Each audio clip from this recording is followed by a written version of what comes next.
was the last day before Thanksgiving break. She was my middle daughter of 3 girls, and funny, jokester, comedian, artist, big-hearted, brown-eyed doll. Absolute amazing kid. Just on her way home from school, on her bicycle in the bike lane, and a neighbor we didn't know, who was finishing a phone call in her car, didn't realize that her vehicle had drifted over into the bike lane where my daughter was, struck her head on.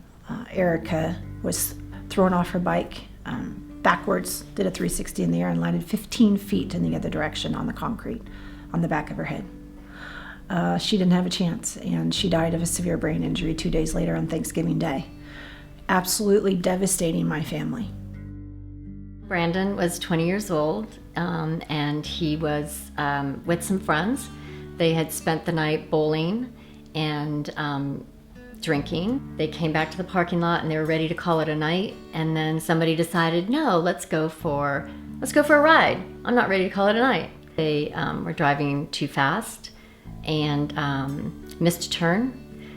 So the car hit a guardrail and then ricocheted up to the mountain and hit the mountain and then flipped the car over, and it slid down on the roof of the vehicle. Brandon was a passenger in the front seat, and he was not wearing a seatbelt. The driver, Paul, he was not wearing his seatbelt either, and both of them were ejected from the car and died at the scene. Losing our daughter was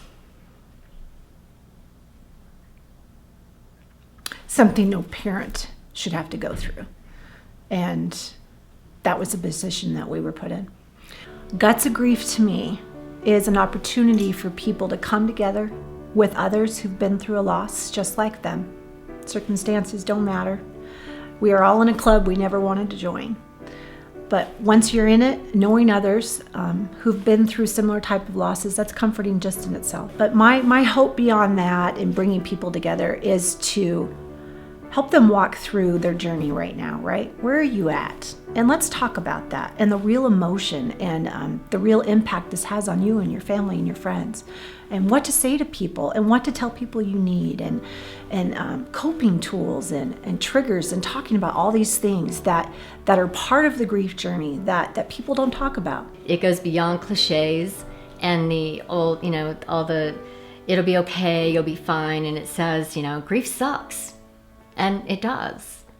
We're about the guts of it, the absolute heart-wrenching guts.